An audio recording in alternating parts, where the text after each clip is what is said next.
അല്ല, ഈ മുനമ്പം വിഷയവും വഖഫ് ഭേദഗതി തമ്മിൽ ബന്ധമുണ്ടെന്നല്ലാതെ മുനമ്പത്തിൻ്റെ പേരിലല്ല വഖഫ് ബില്ല് കൊണ്ടുവരികയോ അല്ലെങ്കിൽ അത് പാസ്സാക്കുകയോ കേന്ദ്രം എടുത്തത്. കാരണം മുനമ്പം ഒരു ചെറിയ സംഭവം മാത്രമാണ്. മൊത്തം വിശാലമായിട്ട് ഇന്ത്യ മുഴുവൻ നടക്കുന്ന വഖഫിൻ്റെ പേരിൽ നടക്കുന്ന ഇതുപോലുള്ള അനധികൃതമായ ഭൂമി കയ്യേറ്റം, ഇടപാടുകൾ, സ്വത്ത് കൈവശം വയ്ക്കൽ, അതുപോലുള്ള നിയമവിരുദ്ധമായ കാര്യങ്ങൾ ഒത്തിരി ധാരാളം എണ്ണം വന്നപ്പം ഒരു സുപ്രഭാതത്തിൽ ഉണ്ടായ ഒരു നിയമ ഭേദഗതി അല്ല ഇപ്പം യാഥാർത്ഥ്യമായിരിക്കുന്നത്.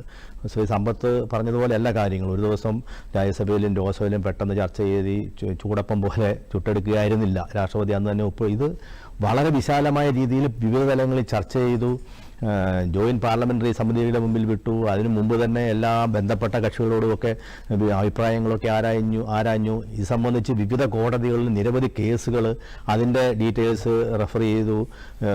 ബന്ധപ്പെട്ട കക്ഷികൾക്ക് അവരുടെ ആവശ്യങ്ങളും അവരുടെ പരാതികളൊക്കെ നൽകാനുള്ള ഫോറങ്ങളുണ്ടാക്കി വ്യാപകമായിട്ടുള്ള ബാക്ക്ഗ്രൗണ്ട് വർക്ക് നടത്തിയതിന് ശേഷമാണ് ഇങ്ങനെ ഒരു ബില്ലിലേക്ക് വരികയും അത് പാസ്സാക്കി എടുക്കുകയും ചെയ്ത്. അതിൻ്റെ പിന്നിൽ രാഷ്ട്രീയം ഉണ്ടോ എന്നൊക്കെ ചോദിച്ചാൽ ചിലപ്പോൾ രാഷ്ട്രീയം കാണും. രാഷ്ട്രീയ പാർട്ടികൾക്ക് ഒരു നിയമം കൊണ്ടുവരുമ്പോഴും രാഷ്ട്രീയ താല്പര്യങ്ങളും ഒക്കെ ചിലപ്പോൾ അതിൻ്റെ അകത്ത് റിഫ്ലക്റ്റ് ചെയ്യും. പക്ഷേ രാഷ്ട്രീയ താല്പര്യം ഉണ്ടെങ്കിലും അതിൻ്റെ ഗുണഭോക്താക്കൾക്ക് അത് ഗുണമല്ലേ? ഇപ്പോൾ നമുക്ക് കേരളത്തിൽ ഈ മുനമ്പം ഇല്ലായിരുന്നെങ്കിൽ ഇതിനെ പണ്ട് നമ്മുടെ CA സമരം പോലെ ആളിക്കത്തിക്കാൻ ശ്രമിച്ചേനെ. കാരണം മുനമ്പം ഉള്ളതുകൊണ്ട് അതിൻ്റെ ഒരു സിമ്പിളായിട്ട് ഉദാഹരണം പറയാൻ പറ്റി മലയാളികളുടെ മുമ്പിൽ. പ്രത്യേകിച്ച് BJP പ്രവർത്തകർക്കും സർക്കാരിനെ അനുകൂലിക്കുന്നവർക്കും നരേന്ദ്രമോദി സർക്കാരിനെ അനുകൂലിക്കുന്നവർക്കും കൃത്യം അധികമൊന്നും വാചകടിക്കാതെ കൃത്യം ടിപ്പിക്കൽ എക്സാമ്പിൾ ഇതാണ് സംഭവം എന്ന് പറഞ്ഞ് കാണിക്കാൻ ഒരു സംഭവം മുനമ്പമായി മാറിയെന്നേ ഉള്ളൂ. മുനമ്പത്തെ മാത്രം ഫോക്കസ് ചെയ്തുകൊണ്ടോ മുനമ്പത്തെ പ്രശ്നം പരിഹരിക്കാൻ വേണ്ടിയോ അല്ല കേന്ദ്ര ഗവൺമെൻറ് ഇങ്ങനെ ഒരു ബില്ല് കൊണ്ടുവന്നത്. വഖഫിൻ്റെ പേരിൽ നടക്കുന്ന വ്യാപകമായി നടക്കുന്ന തട്ടിപ്പ്, അതുപോലെ ഭരണഘടനാ വിരുദ്ധമായ ചില നിയമങ്ങൾ, അതൊക്കെ മാറ്റി എഴുതിയാണ് നമ്മൾ ബഹളം വെക്കുന്നത്. അപ്പോഴത്തെ ഓർഗനൈസറി വന്ന ലേഖനത്തെക്കുറിച്ചൊക്കെ പറഞ്ഞിട്ടുണ്ട്. ഓർഗനൈസർ ലേഖനം വരും. ആ നിലപാടുകളൊന്നും ഓർഗനൈസർ മാറ്റണമെന്നില്ല. 10-12 വർഷം മുമ്പ് ലേഖനമാണോ പുതിയതായിട്ട് ആരെങ്കിലും എടുത്ത ലേഖനമാണോ എന്നൊന്നും അറിഞ്ഞുകൂടാ. ഏതായാലും ലേഖനം വന്നു. അതിൻ്റെ കണ്ടന്റിനെ കുറിച്ചൊന്നും ലേഖനകർത്താവോ ഓർഗനൈസറോ പിൻവലിച്ചിട്ടില്ല. അതൊക്കെ നമുക്ക് അപ്പോഴേ ഇവിടെ ഓർഗനൈസറി മുസ്ലിങ്ങളെ കുറിച്ചോ മുനമ്പംകാരെ കുറിച്ചോ അല്ല ലേഖനം. ഇവിടുത്തെ ക്രൈസ്തവ സഭകൾക്കുള്ള സ്വത്തിൻ്റെ കണക്കാണ്. ആ സ്വത്ത് അത്ര ഇല്ലെന്ന് അവർ പറയട്ടെ.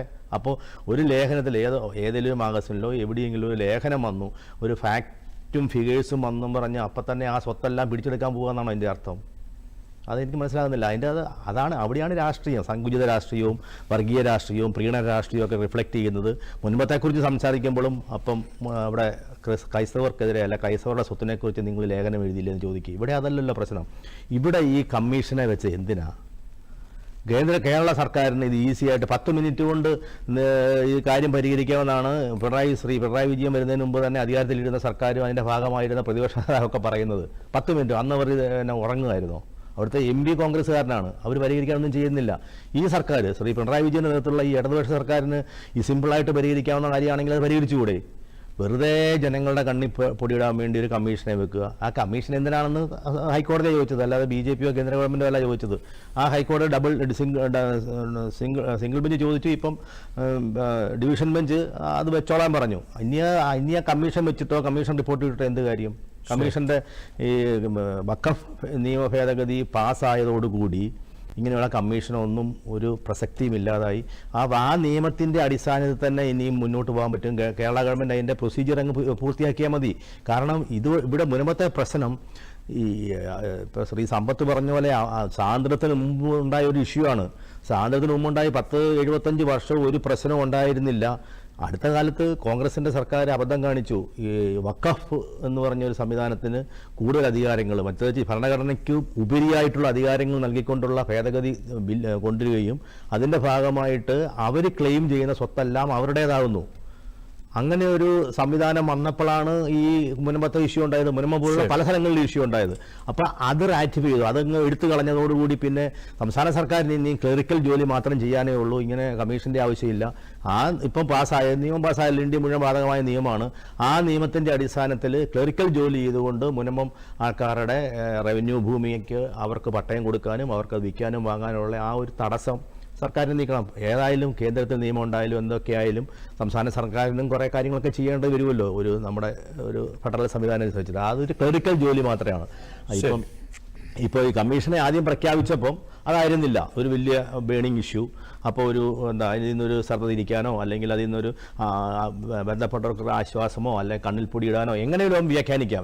അല്ലെങ്കിൽ തെരഞ്ഞെടുപ്പ് സമയത്ത് ഒരു രക്ഷ നേടിയോ പല രീതിയിൽ വ്യാഖ്യാനിക്കാവുന്ന രീതിയിലാണ് ഒരു കമ്മീഷനെ വെച്ചത്. കമ്മീഷനെ വെച്ചവർക്കും കമ്മീഷനും അല്ലെങ്കിൽ രാഷ്ട്രീയ പാർട്ടികൾക്കെല്ലാം അറിയാം ഇതുകൊണ്ട് ഒരു കാര്യമില്ല. വെറുതെ കമ്മീഷൻ നമുക്ക് എത്രയോ കമ്മീഷനുകളെ വെക്കുന്നു. ഏതെങ്കിലും കമ്മീഷൻ്റെ റിസൾട്ട് ഏതെങ്കിലും രീതിയിൽ ആ വിഷയവുമായി ബന്ധപ്പെട്ട് ഗുണഭോക്താക്കൾക്കോ എതിരാളികൾക്കോ ആർക്കെങ്കിലും പ്രയോജനപ്പെട്ടിട്ടുണ്ടോ? ഈ കേരളത്തിൽ രൂപീകരിച്ച ഏതെങ്കിലും കമ്മീഷനെ ചുമ്മാ ഒരു പേരിന് കുറച്ച് പേരെ അക്കോമഡേറ്റ് ചെയ്യാന്നല്ലാതെ കമ്മീഷനുണ്ട് ഒരു ഗുണവുമില്ല.